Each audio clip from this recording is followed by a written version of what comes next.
वो कहते हैं कि ऑपरेशन सिंदूर कंटिन्यू कर रहा है, और इसके ऊपर हमें नज़र रखनी चाहिए। मोदी की बहुत सुबकी हुई है इंटरनली। अगर वहाँ पर वो अपनी सुबकी और उस चीज़ को, उस कॉन्वर्सेशन को बहुत जल्दी नहीं बदलता, तो देयर इज अ पॉसिबिलिटी कि वो दोबारा कॉन्फ्लिक्ट की तरफ जाए, वरना रेजीम चेंज हो सकता है इंडिया में। अच्छा, वहां पर जो उसके कोalition पार्टनर्स हैं, ऑब्वियसली बैगेज कौन कैरी करता है? कोई उसके इत्तेहादी ये बैगेज कैरी नहीं करेंगे। You RSS, see that happening कि मोदी की गवर्नमेंट चली जाए? There is a possibility. I mean, अगर ये इसी तरह कंटिन्यू करता है कि उनकी सुबकी पे सुबकी, ऊपर से ट्रंप साहब तो उन्हें भूलने ही नहीं देते, हर हफ्ते हर चौथे दिन वो दोबारा जिक्र करते हैं कि इतने जहाज गिर गए, मैंने जंग रुकवाई, और वो सारा जो इंटरनल बयानिया है भारत का, मोदी का, उसकी नफी कर देते इट हैं। Goes down the drain. तो वो बड़ी एक ऐसी पॉलिटिकल पोजीशन में चला गया मोदी, कि जहां पर एक तरफ तो कांग्रेस उसके ऊपर हमलावर है, इंटरनेशनली बहुत ज़्यादा उसको आइसोलेशन का सामना है, और जो उसके अपने अंदर बीजेपी और आरएसएस के सोच रखने वाले लोग हैं, वो ऑलरेडी ट्रांजिशन की बातें करना शुरू हो गए।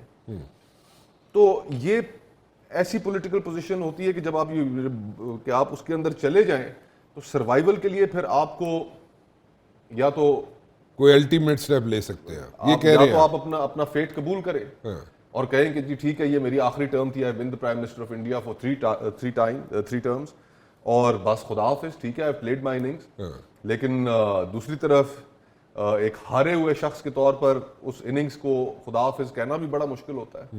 तो आपके ख्याल में आई थिंक, मेरे ख्याल से बहुत यहाँ पर हम थोड़ा सा सोबर होना चाहिए, चीज़ों के ऊपर बदस्तूर नज़र रखनी चाहिए। The threat I think is still not over. Okay, so आप कह रहे हैं कि इंडिया जो है किसी वक्त भी कुछ भी कर सकता है, ठीक है, फेस सेविंग के लिए। या। सेकेंडली आप ये भी कह रहे हैं कि मोदी की गवर्नमेंट जा सकती है, ठीक है, और या अगर मोदी उसी को बचाने के लिए तो या वो करेगा। बीजेपी जो है वो अपना नया कैंडिडेट ला सकती जी हाँ, है, जी ऐसे हाँ, कर जी हाँ, ऐसे जी भी हो हाँ। जो सकता सियासी है। तौर पे बहुत कमजोर हो गए। तो बहुत कमज़ोर हो गया वो, ठीक है। अच्छा, मैंने जैसे अभी इंट्रो में कहा था, मैं इंट्रो में ही एक चीज़ लेके सामने चल रहा हूँ, और मुझे नहीं पता आपकी इनपुट क्या है, मैं आपकी इनपुट उसमें से लेना चाहूँगा।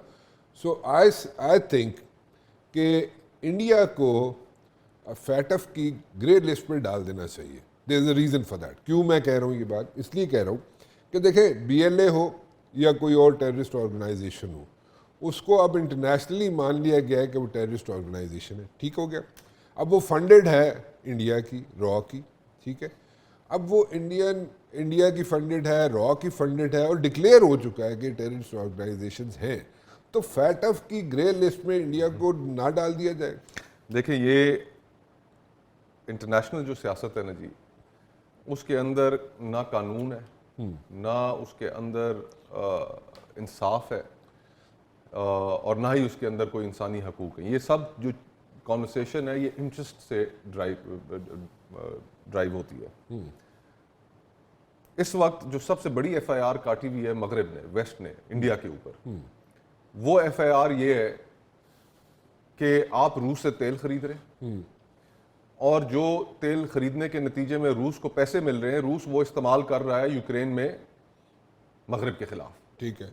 तो इनडायरेक्टली उनका जो चार्ज है, जो हेडलाइंस लगी हैं मगरब के अखबारों में, चाहे वो फाइनेंशियल टाइम्स हो या वॉशिंगटन पोस्ट हो या और दीगर अखबारात हों, कि इंडिया इज फंडिंग, बल्कि वो FT की हेडलाइन थी, how India funds Russia's war machine.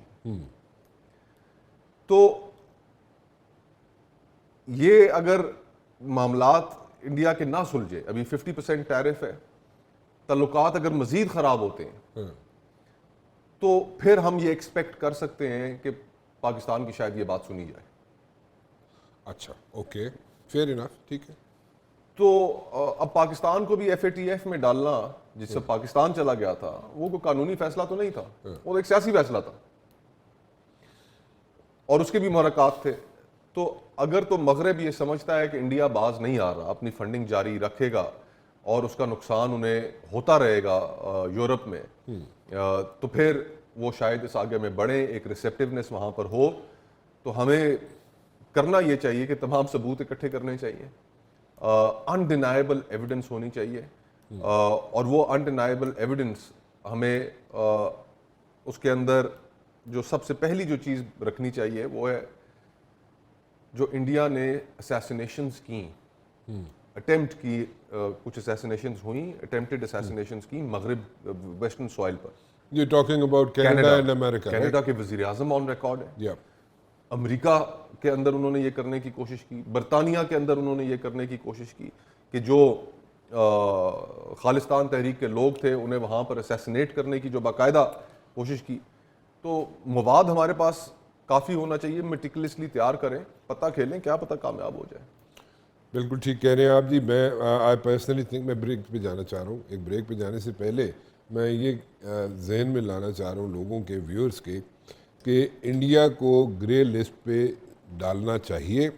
We have ample evidence. मैं इस पे इंडोर्समेंट दे रहा हूँ, इंडोर्समेंट मैं दे रहा हूँ इसकी, क्योंकि अगर फंडिंग की बात की जाए, ठीक है, तो फंडिंग कहाँ कहाँ से आती रही और उसके ताने बाने कैसे इंडिया में जुड़ते हैं, वो हमारे पास एविडेंस मौजूद है, नंबर 1।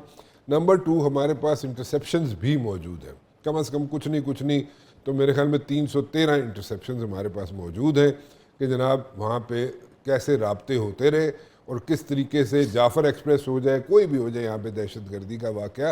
और अभी लेटली हमने किसी एक एजेंट है रॉ का, उसके पास 2 पासपोर्ट थे, एक अफ़गानी पासपोर्ट था और एक उसके पास इंडियन पासपोर्ट था, उसको हमने पकड़ा, 20 साल की उसको कैद की सज़ा भी दी है।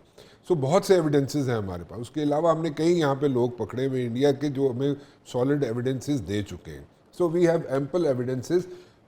मनी लॉन्ड्रिंग के भी हैं हमारे पास एविडेंसेस, किस तरीके से इंडिया फंडिंग करता रहा है एजेंट्स को, कि यहाँ पे पाकिस्तान के अंदर तकरीबकारी जैसे फैलाते रहे। गुलभूषण भी है, उसके अलावा और बहुत है।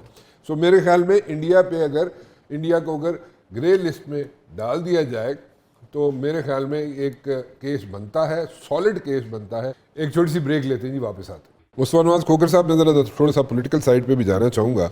बातें हो रही हैं बहुत ज़ोर शोर से कि आइंदा आने वाले दिनों में पार्लियामेंट के अंदर 2 चीज़ें डेफिनेटली डिस्कस होने जा रही हैं। एक, local government system, number 1। Number 2, सूबों जो बनाने हैं, नए सूबे जो बनाने हैं, उन पर बात करें। तो हंस क्यों रहे हो, मुस्कुराए हो थोड़ा? मैं इसलिए हंसा हूँ कि ये देखें, मैं पहले दिन से मेरा व्यू ये है कि एक ऐसी असेंबली जो गैर नुमाइंदा हो, वो इतने बड़े एडमिनिस्ट्रेटिव चीज़ों को छेड़ेगी, तो उससे इस मुल्क के अंदर अफरा तफरी और सियासी हिजान में इजाफा होगा। अच्छा। ये गैर नुमाइंदा हुकूमतें ये काम नहीं किया करती। अच्छा। जिसके पास जेन्युइन मैंडेट हो, अगर वो इस कॉन्वर्सेशन में एंगेज करें तो लोगों को ये भी तसल्ली होती है कि यार ये जेन्युइन हुक्मरान है, और क्या पता पाकिस्तान के एडमिनिस्ट्रेटिव नीड्स ये हो। हम भी समझते हैं कि कई मामलात में एडमिनिस्ट्रेटिव नीड्स पाकिस्तान की कुछ है जो एड्रेस